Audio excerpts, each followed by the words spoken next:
Hello, good morning, and welcome to Ask the Expert.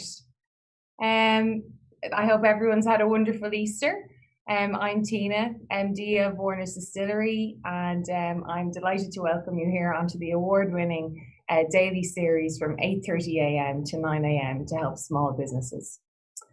If you have any questions, ask them in the comments of the live feed. And if you need any more advice, join the official Intuit QuickBooks SMB community group on Facebook. Accountants and business experts are on hand 24/7.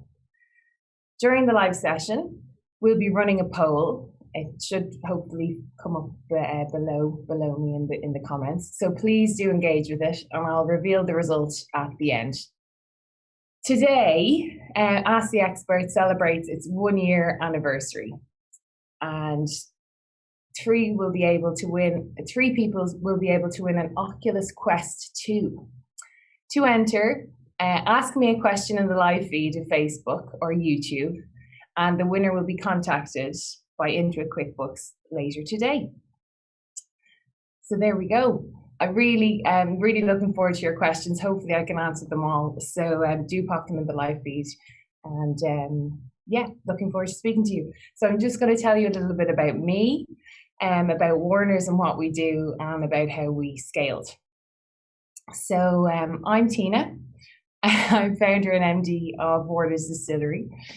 We make 100% natural, sustainably crafted farm-grown drinks on our farm here in Northamptonshire. It's a beautiful blue sky day here on the farm. It's absolutely gorgeous.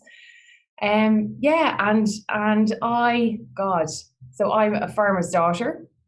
Grew up in Ireland.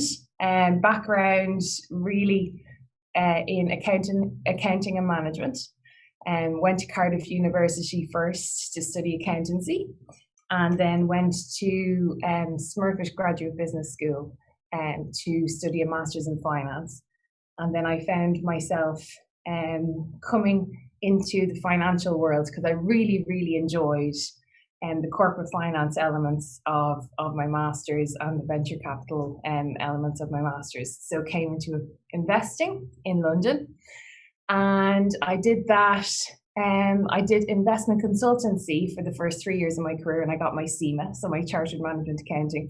And then I went into private equity, which was really, really interesting. So investing in funds and then eventually fundraising towards the end of my career in PE, which was great. And it really gave me a wonderful base in investing in building, growing businesses, teams, the financials, the corporate finance, and also alignment and what makes teams think and tick. So that was really, really interesting. After 10 years, I felt like I was getting a little bit bored moving money around a spreadsheet, and wanted to do something really real, and came back really to my roots. So my boyfriend at that time, we were almost engaged to be married, also a farmer, and we really wanted to come back to our roots. So we basically looked at ways that we could start to run our own business and really start our own business, which would be giving back to the land, which is where we were both brought up, and really, really do something real that made an impact. So that was, that's kind of my background. And Warner's, so Warner's, we basically in 2012 then, from 2009 to 2012, there was a lot of business planning. We were still in our jobs, and my husband Tom was a fruit trader. And from 2009 to 2012, we really, really started looking at what we could do that could make an impact and really link back to the land. And there was various different things that we looked at, but eventually we landed on the idea of a gin distillery. And the penultimate idea was to distill floral crops for essential oils on his farm here in Northamptonshire. And we fiddled about with lots and lots of different ideas around that. And you needed to buy a still to distill crops. So what could you do with the still for the rest of the year? You could make booze, the alcohol industry, which is, very attractive and very, lots of very cool things going on. So we looked at that. First off, we looked at vodka, and then really it fell into gin, because with gin we had 7 different natural springs on the farm. We had beautiful hedgerow botanicals, and we knew that we could do something and make something that was really, really ours, that was different. So that's how it started. So in 2012, we set upon, saving the world from mediocre gin, and 8 years on, that's what we're doing now. So we want to unite and inspire through farm-grown flavour and the wonder of nature. And we like to say that we're saving the world from mediocre drinks whilst helping to save the planet, one sip at a time. So we're crafted with nature and united in spirit. So everything we do links to the land and everything it gives us. Natural spring water, our beautiful botanicals. And we're united in spirit as a team, and we want to unite and inspire the world with our farm-grown nature and farm-grown flavour and the wonder of nature.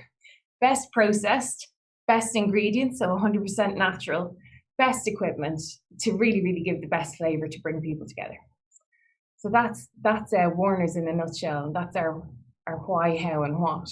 How we scaled. So 2012, gin was pretty nascent at that time. Our first product was our beautiful Harrington dry gin from the farm. 11 different botanicals, one of which is secret. Little did we know what this baby would create. It led to us playing around with what we had on the farm, and our first full-strength flavoured gin was born in our elderflower gin. And that was our first gin that got a supermarket listing. We were always constantly playing around with what was in the hedgerows and around us. And it led us to our Rhubarb gin. So in 2014, we launched a limited edition in Rhubarb.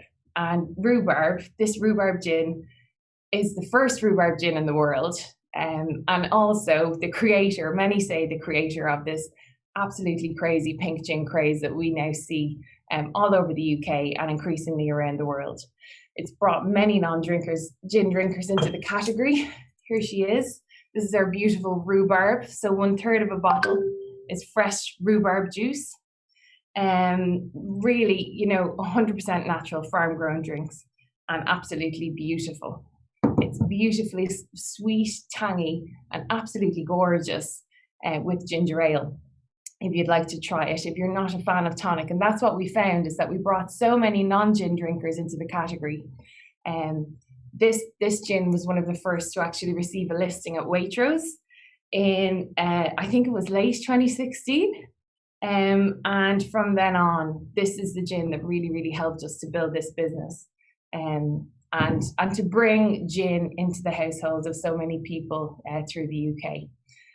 Because it wasn't like your typical gin, it was something a little bit different. From 2016 onwards to 2017, 2018, we then looked at developing the team, looked at scaling the business. We started to really expand our botanical gardens and began farming for flavour and biodiversity. So we were trying to tilt it to be growing rather than importing botanicals where we could. Very, very difficult. We have big ambitions even still, because you're farming at scale for that type of botanical. It takes a lot.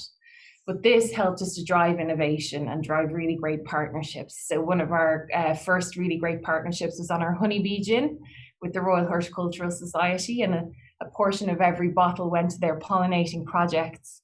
And we actually gave away a wildflower seed packet with each bottle.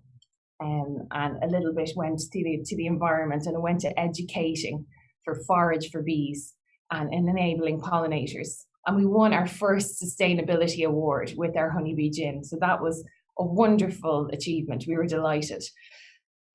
Through 2017 up to 2019, we were really able to build out our wonderful team, look at our brand and purpose, and make sure that what we were saying was true to us and what we wanted. It enabled us to upgrade systems, all of our systems in the business. So moving onto a software in the cloud, so in NetSuite, Salesforce for our sales team. We achieved a BRC accreditation in operations, which we were so proud of. And then we became a Sunday Times fast track alumnus in 2018 for the first time ever. We were delighted.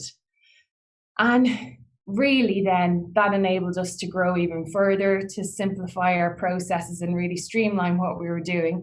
And in 2019, redefined our brand so that it was clear that we were crafted with nature, and really started to define our culture and values, because it gets difficult to scale culture when your team grows bigger.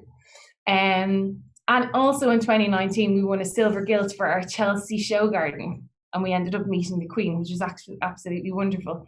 It was great, and we were showing up a lot more in a lot of events around the UK. You might have seen us at Feastival, where we had a wonderful gym barn, which is great. And then lo and behold, 2020 came. 2020 was quite difficult for us as a business. 50% of our trade goes to our friends in the hospitality and pub industry, so half of our business closed overnight. But we challenged ourselves. We kept on going. We pivoted into hand sanitizer. We did locktails, Facebook locktails, to try to stay in touch with all our fans, doing cocktails every week from home. And we built out our e-com offering so that people could have access to us.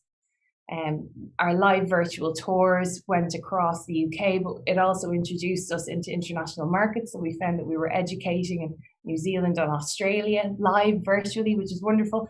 But we also developed our wonderful 0%. So our Warner's lovely 0% non-alcoholic spirits range, which, you know, brought us further into a self-sufficient liquid. So 90% of the ingredients from these beautiful, we've got 2 in the range, come from our farm. So, and that's not by accident, that's totally by design. So trying to reduce air miles and really bring self-sufficiency within the farm at Harrington. And that's, yes, and really started to look at B Corp, which was key to last year in 2020. So we started to look at B Corp, which is business as a force for good. It's a wonderful framework that enables you to build people and planet before profit within your business. And we really started to root that framework within our business last year. And we're hoping now to press go on our application in conjunction with Johnny, our wonderful conservation and sustainability manager. And we're hoping to press go hopefully in the next 2 weeks. So we're very excited. And hopefully we'll have our B Corp status before the end of this year. So that was, 2020, a pretty big year. And then that brought us to 2021. Thank God we got through 2020. It was pretty difficult, but we managed to do everything that we set out to do and a little bit more. Because earlier this year we launched an amazing rum, Trash and Treasure, which has already won awards in conjunction with the 0% range.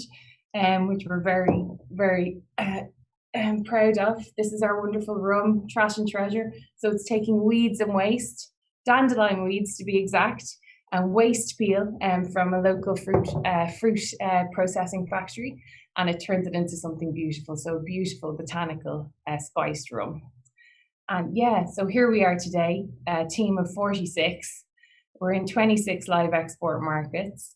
And we have again won the Footprint Drink Sustainability Award this year. So we've come out with two awards, the most nominated business and the most awarded.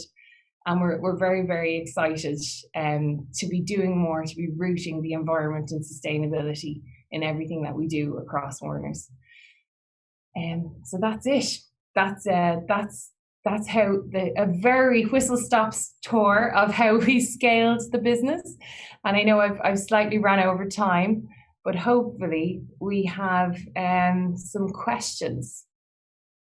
And we do. So we have a question, Victoria from Facebook live feed.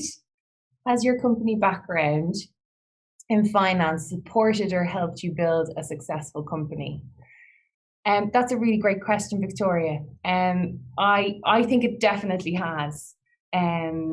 You basically have the it gives you the kind of understanding of the structures of the business and what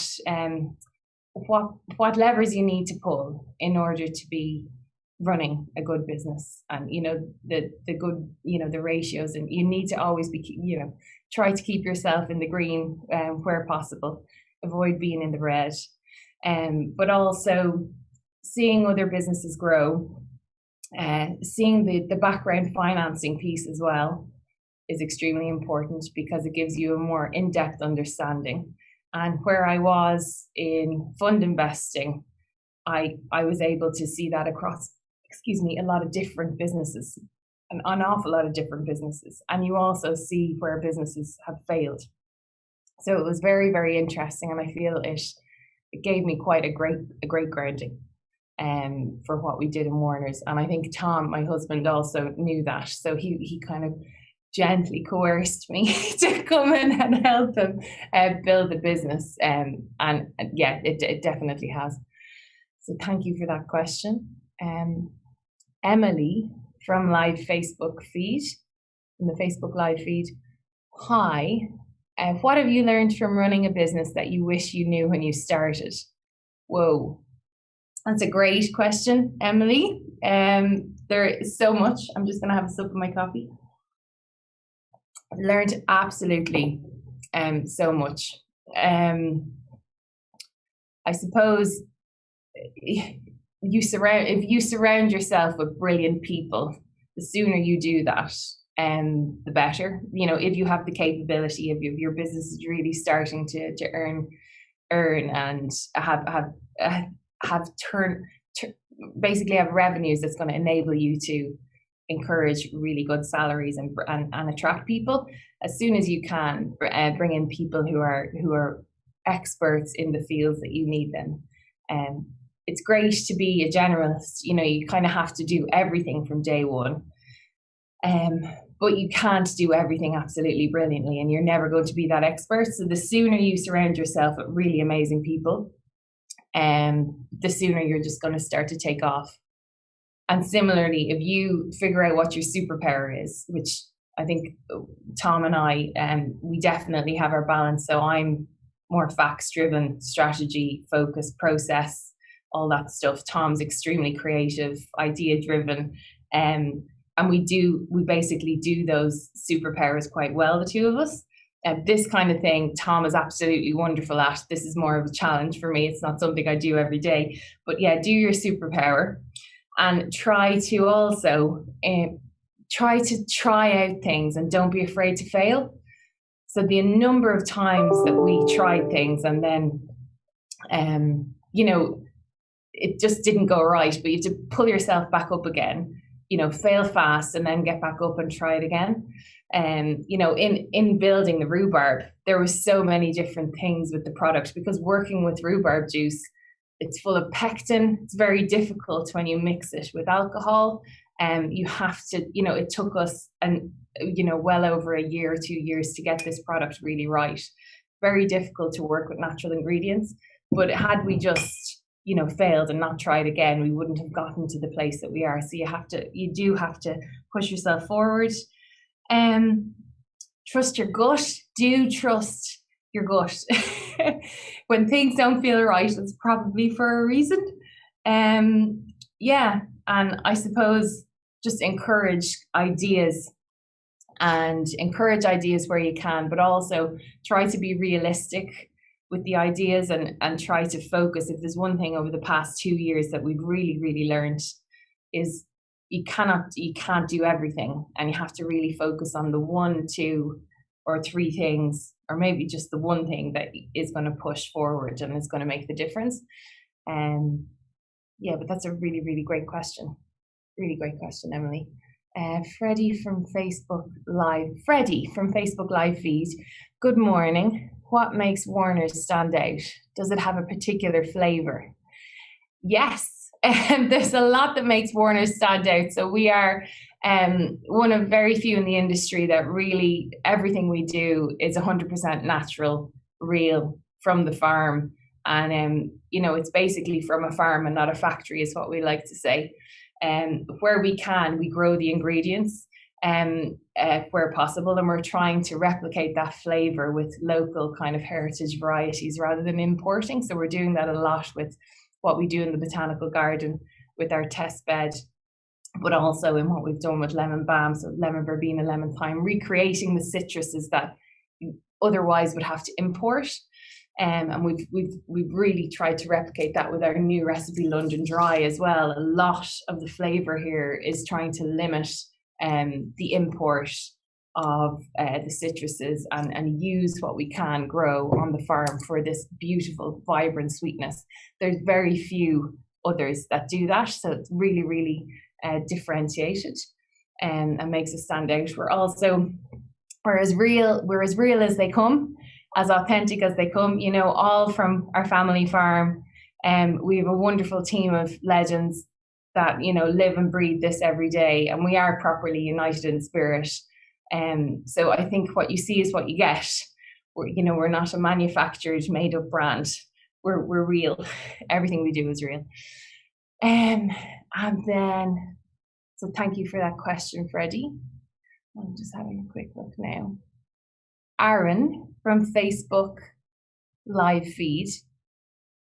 Hi Tina, amazing to see you on Ask the Expert. Love your comment on how you had big growth but managed to simplify your process. Can you expand on this? Our processes only ever seem to get more complicated the bigger we get.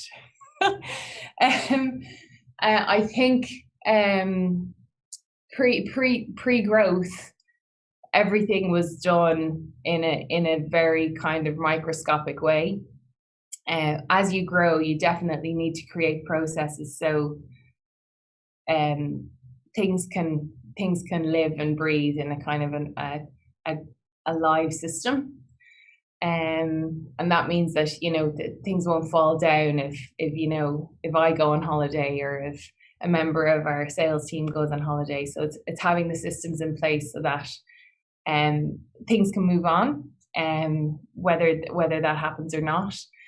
We were finding that our accountancy system was falling over with the level of transactions that were coming in, so we knew we needed to we knew we needed to do something there. So we moved on to the NetSuite ERP, which really enabled us to do a hell of a lot more, including the stock management at our production premises. And you know, there's an awful lot of things that reduce the need to handhold and also do things by paper. So there's a lot more automation. Yeah, there's ways, and that has grown even significantly since then. So I think we probably need to update even further, given how everything has moved from, you know, you can now scan a hell of a lot of things, and it reduces the need for you know, a lot of manual handling or extra administration. So where it's all possible, you know, just limiting the extra administration, and in the back office as well, in terms of customer services. So trying to bring that more into, you know, live questions, so web forms, rather than creating, you know, different documents that don't feed into anything. So there's all these different types of ways of doing things. And that was really from a decision in 2017, 2018 to try to start to put digital at the heart of the business, because we knew that, you know, this was the way that things were going, and it was really going to help us do things better if we had these processes in place. So yeah, time, it saves time. So try to look at where you can streamline things like that. We also moved on to Shopify as well, because it was quite clear that our website wasn't going to enable us to do all the various things. Shopify is quite broad in terms of the things that you can bolt on to offer additional services and a better customer journey for your e-commerce customers. So there's various different things that you can look across the board. But I think don't try to do everything at once, and probably don't try to assume that, you know, if you're sold a piece of software and they say it can integrate with everything, don't underestimate the level of how long that integration time will take, or the time and possible consultancy effort and investment that you'll need to do to integrate. So just do ask those questions. Beatrice from Facebook Live feed. Good morning. Do you have any habits that you would say have helped you build a successful company? Oh, habits. I think, God, habits. Determination, probably the habit of, I was born on a farm. You're brought out to kind of grade the spuds early in the morning, and you're always told to, you get up, get things done, and then kind of feel good about what you've achieved that day. So I think I've always been brought up with quite a good work ethic, which that has helped. The habits I've developed more recently are really helping mindfulness and stress. So things like I'll get up and first thing I do is I walk the dogs and get out into nature. We also have a mandatory golden hour at lunch now that it helps people just switch off, because Teams and being on a screen it can be quite heavy at the moment. It's not good for stress, anxiety. So we're trying to encourage all our team for a golden hour at lunch to get out and into nature, and especially through the winter months, it's been really difficult, and I think they found that really helpful. I found it really helpful. Where it's all possible, I'm trying to leave my Fridays clear so that I can catch up. So there will be no planned meetings. Obviously, priority if there's priority meetings that need to happen, but where possible, try to keep Fridays clear so you can actually get through and do your thinking time on your workload. So these habits are really helping, and seem to be helping quite significantly through the business. But yeah, I think number one, try to look after yourself, get out into nature, get some exercise, some fresh air. Sammy from YouTube Live feed. What is your biggest challenge over the next 5 years? Oh, good question, Sammy. I would say telling our story at scale. So we're actually relatively unknown as a gin brand, and we have a big job to do now this year. We have a big campaign coming up this summer. So telling our story and really getting people aware of who we are and what we do, and that we're 100% natural, crafted with nature, and really, 1% for the planet as well. So, in buying a bottle of gin helps you save the world, and a bottle of our beautiful Warner's gin or drinks. So I would say telling our story at scale and having people understand what we do is one of our biggest challenges over the next 5 years. Stephen from Facebook Live feed. How do you manage to find new flavors that your customers find interesting? Oh wow, we have an epic innovation team. Well, everyone in the team is part of our innovation. So any ideas, they come in from everyone. But we also don't really ever. Nothing is a bad idea. It's always a good idea, and we'll always give it a go. So Tom, as kind of leading the creative. This is my husband and founder. He will try anything and see what it tastes like, and we will just play around. We constantly play around with flavor, and nothing really is off bounds. So we also look at research reports and stuff, but a lot of what we do is about gut feel, and a lot of what we've done to date has actually we've led, and typically the industry has followed. So it's great to you should always be looking at new things and always playing around with new liquids and new plants and new varieties of botanical. It's really interesting. So I'm just running out of time now. So Tammy, unfortunately I won't get to your question, but I need to do the wrap up, and we're going to do the poll results. So the poll results are in. We asked you, have you ever sacrificed anything for your employees? 43% of you have answered yes, and 57% have said no. have you ever sacrificed? So that's interesting. 43% of you said yes, and 57% have said no.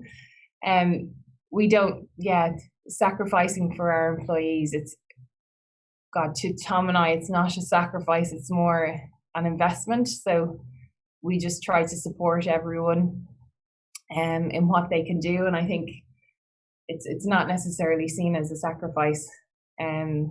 So I would agree with the 57, but it's more of an investment of time that we would put into our dream team here at Warner's. So there we go. 9 o'clock, where those 30 minutes flew. Thank you all for tuning in this morning. If you want to get in contact with me, you can send me a message on LinkedIn. So I'm Tina Keogh on LinkedIn.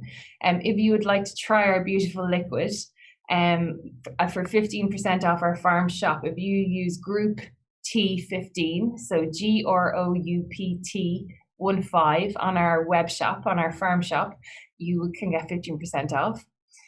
So do give them a try, and hopefully come and visit us when we open, or come and join a virtual tour soon. Coming up on Ask the Expert tomorrow is Toby Milden, who is a diversity and inclusion architect and founder of Milden, a consultancy and advisory business. Tune in to learn about how to re-engineer processes and systems within your business to minimize the impact of bias and build a culture of inclusion. That's going to be really interesting. Don't forget to join the official Intuit QuickBooks SMB group on Facebook. Accountants and business experts are on hand 24/7. Have a really great day, everyone, and I hope you enjoyed that. Thank you so much for your wonderful questions, and do grab me on LinkedIn for any additional questions, and hopefully look forward to getting you to the farm soon.